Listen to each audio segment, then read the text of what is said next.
Dr. Zeana Hamid, ni mwenyekiti wa kamati ya kudumu ya Bunge ya afya na masuala ya ukimwi, nikiwa nimeambatana na ujumbe wa kamati kwa ajili ya kuja kutoa salamu Samia Suluhu Hassan, na kwa niaba yake tumekuja kuwazawadia mama ambao leo hii wamejifungua watoto wenye tarehe moja na Mama Samia Suluhu Hassan. Lakini pia tumefurahi sana kwa mapokezi makubwa sana ya uharaka ambayo tumepata kwenye hiyo hospitali, na wamekuwa tayari kupokea na kuendelea kushirikiana na sisi katika kuendeleza sekta ya afya. Mbeleni tuna doctors, kuna vile vifaa ambavyo mama anahitaji kumsafishia mtoto na mkoba wa kuendea kliniki. Kwa kweli hali ya utoaji huduma ni ya uharaka, na tumefurahishwa na uwepo wa vifaa na wafanyakazi wahudumu. Hata wale wagonjwa wanaonekana katika hali ya kuridhika, sio hali ya kwamba wapo hospitali, lakini wanajua wapo katika mikono salama, wakiwa wanaangaliwa kiutaalamu na katika hali ambayo sisi wenyewe pia imetufarahisha kama kamati.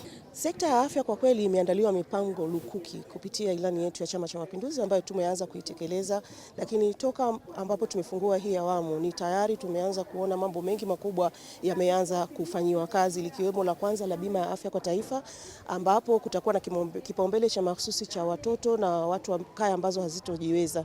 Lakini pamoja na hayo ni jitihada kubwa sana ambayo Wizara ya Afya imeshapitisha kwenye ufunguaji wa kazi ya kuandaa viwanda vya kutengeneza dawa za nyumbani.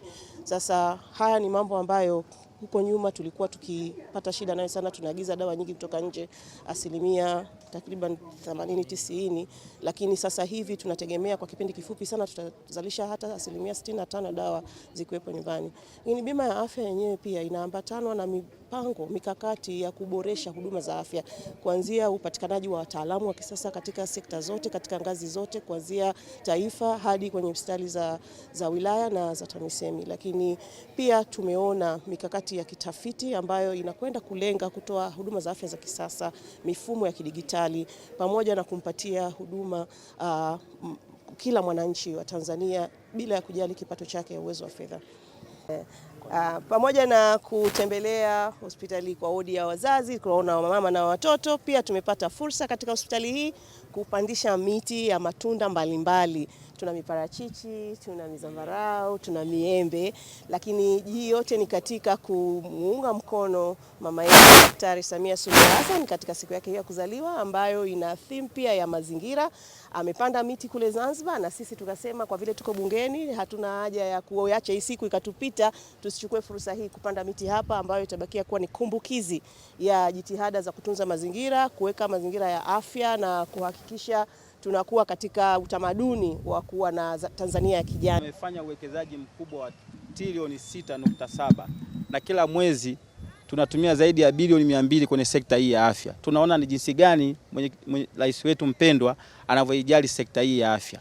Kwa kikubwa uongozi wa hospitali ya General, kwanza kabisa tunawapongeza kwa kazi nzuri ambazo mnazoendelea kufanya. Endeleeni kuchapa kazi. Rais Dr. Samia Suluhu Hassan yupo kazini na yuko pamoja na ninyi. Anawahakikishia swala maslahi yenu litaendelea kuangaliwa na litaendelea kuimarika. Asante, naitwa Dr. Sara Ludovic, ni kaimu mganga mfawidhi wa hospitali ya rufaa ya mkoa wa Dodoma.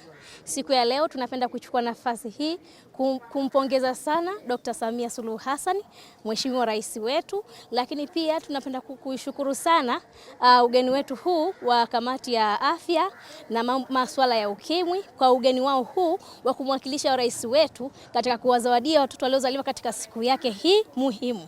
Nasi tunasema asante kwa niaba yao, na tunatamani tena siku hii iendelee kujirudia na kujirudia. Lakini kubwa zaidi, hawa watoto wanakutana na mazingira yaliyoboreka kutokana na juhudi zilizofanyika katika kipindi hiki cha awamu ya 6. Wanakutana na vipimo vya kila namna, lakini wanakutana na dawa ambayo ni asilimia karibu 100 katika vituo vyetu vya afya. Na hapa kwa mfano kwa upande wa hospitali yetu tumeboreshewa majengo, lakini maslahi pia yameboreshwa. Hivyo watoto hawa wanapoenda kukua, wanakwenda kukutana na ahadi za mama za Dr. Samia Suluhu Hassan zilikuwa zimetekelezeka. Lakini pia ujumbe huu umeambatana na kutunza mazingira, ambapo leo tunakwenda kupanda mazingira tunakwenda kupanda miti katika hospitali yetu. Miti hii manake ni nini? Miti hii ni ujumbe kwa watoto wanaozaliwa kwamba wanatakiwa waendeleze kutunza mazingira ili mazingira yenyewe yawatunze. Maana yake ni kwamba watoto hawa wanakwenda kuboreka kiafya ya mwili, lakini pia wanakwenda kuboreka katika afya ya kimazingira. Tunapenda sana kuwashukuru kamati. Asante. Msemaji wa kiume kwenye kamati jamani.